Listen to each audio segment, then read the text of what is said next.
Hi, Professor Shaw. I'm Kori Higgins, as you already know, and today I'm going to be doing my book analysis on the book Breath, Eyes, Memory by Edwidge Danticat. So a little bit of background information on the author. Edwidge Danticat, she was born in 1969 in Port-au-Prince, Haiti. And I feel like that's very important information to know, especially when you're talking about the book, because Haitian culture is very prevalent in the book. Breath, Eyes, Memory. So that's something to keep in mind. She was born in Haiti. Her parents left Haiti when she was 4 years old and moved to the United States. Danticat still lived there until she was 12 years old in 1981. That's when she officially moved to the US to live with her parents. When she moved to the US, she had a hard time transitioning with school life and just life in general socially because she had a huge language barrier because she had a Creole language. And then she dressed differently and had different mannerisms because, again, she's moving from Haiti to the US. So there's a whole bunch of different things socially and just culturally, it was harder for her to adjust. And so she turned to writing to help her cope with the hard adjustment of culture change and social change.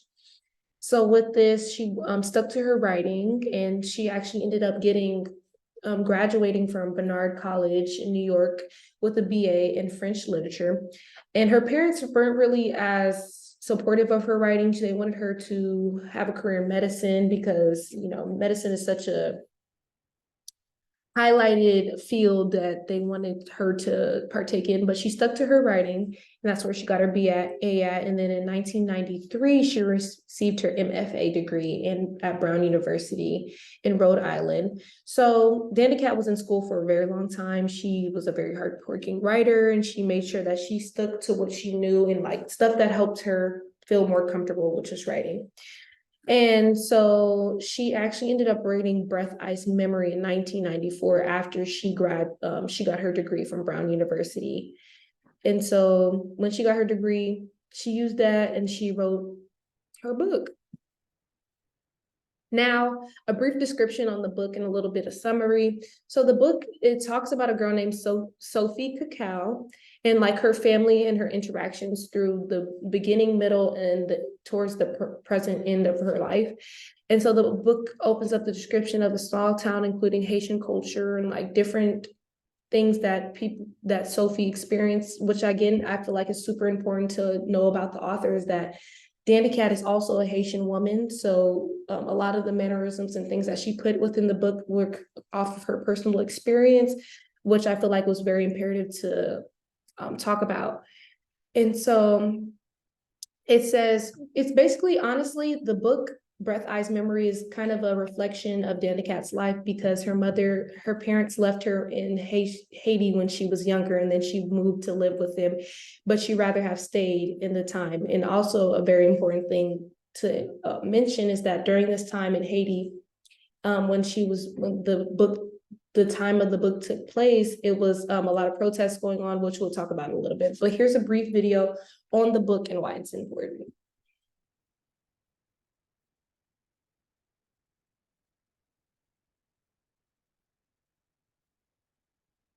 So it turns out this new T-Mobile home internet we got slows down when we're all online. So the only solution is one of us has to move out. T-Mobile home internet slows down when you need it most. Hi, Daddy. Get faster, more reliable internet speeds for everyone with Spectrum. Edwidge Danticat's novel Breath, Eyes, Memory, 1994, follows Sophie Cacao, who is just 12 years old when she is sent to New York from her impoverished village of Croix de Rosettes, Haiti. There, reunited with her mother whom she barely remembers, she stumbles upon secrets that can only be solved when she returns to Haiti and the woman who raised her. What follows is an exciting journey that incorporates the political violence of the land. Danticat's novel serves to inform the reader of the customs, hardship, and wisdom of the Haitian people. Danticat's novel is set in Haiti in the early 1980s. During this time, Haiti was ruled by the dictator Jean-Claude Baby Doc Duvalier. Under his reign, widespread poverty and violence sponsored by the government oppressed the population. The novel's protagonist, Sophie Cacao, has been relatively sheltered in the small town of Croix de Rosettes. Although she comes from poor agricultural laborers, she and her aunt are financially better off because when Sophie was 2 years old, her mother, Martine, moved to Brooklyn, and she sends money to them every month. Martine escaped Haiti after she was raped when she was 16 by a Tontinakut, or guerrilla, one of the many men the government allowed to torture, kill, and rape as they pleased. The rape led to Sophie's birth. Unable to endure the traumatic memories, Martine left Haiti and Sophie to search for a new life. The novel opens a couple of days before Mother's Day as Sophie is making a card for her aunt, Tante Tai, the closest thing to a mother she has ever known. She discovers that her mother has sent for her, wishing for her to come to Brooklyn. Although Sophie is reluctant to go, she has no choice.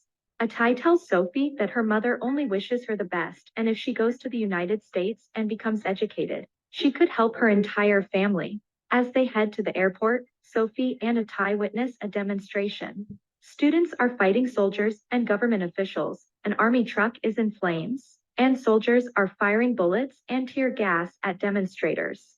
On the plane, Sophie is seated next to a small child whose father died in a demonstration. He has no family left in Haiti and no possession. Okay, so as you can see, a little bit of background information about the book. We know that it talks about a lot of Haitian culture, which I was mentioning earlier.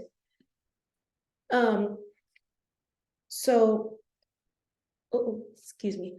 A little bit about background about the book. So we knew that Dandicat is a Haitian woman who lived with her aunt till she was the age of 12, and it's like the book.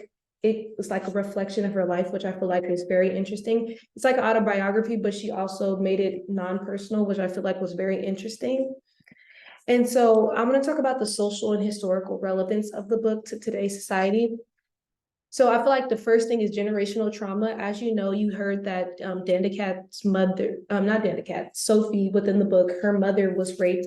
And due to the rape that happened, it caused her to abandon her child because she was like, she couldn't bear the trauma that she had. And I feel like generational trauma is something that is very prevalent within today's society because everybody goes through things in life and it's how people deal with them. And it's like, it can be very generational. It can go down through the bloodline. So I feel like that was something that's very relevant to 2023, as well as learning history of Haitian people. I feel like that's the historical relevance because we learn about what was happening in Haiti in 1980s when the protests was going around and it's like hard living conditions for the people and people were struggling due to the ruling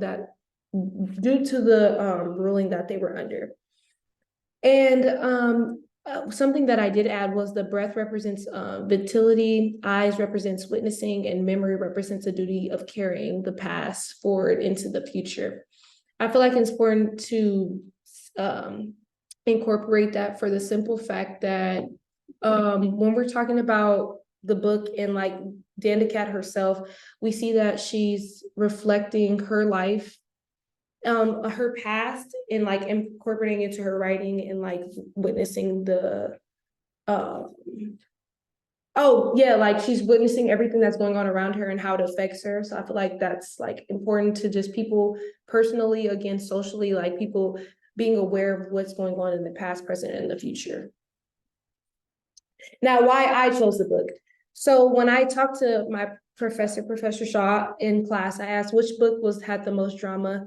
And I just said that for the simple fact that I like books with like drama and I love books with like about love and history. And I feel like it connected the story of Dandicat and the deep background of how she was left because of her mother. I feel like it was something that I would connect to. I love drama and I love to learn about different cultures. I didn't even know until I did my research that the author was Haitian and like her Haitian culture, how it was really important to her and how it made her who she was and how she incorporated into her writing. I feel like that was something really cool and something that I wanted to learn about. And my personal connection to mother issues. I have a lot of mother issues as well. It's a little bit different when it comes to abandonment because again, in the book, it's a little bit different, but I feel like I can connect a little bit more. And that's one of the reasons why I chose the book. And that's also about finding yourself because in the book, it talks about 3 stages of Sophie's life. And I feel like that's very interesting to learn about somebody throughout their course of their life and how they can change positively or negatively. Here's my works cited page. I hope that you I hope to explore more about breath, eyes, memory within the semester. Thank you so much.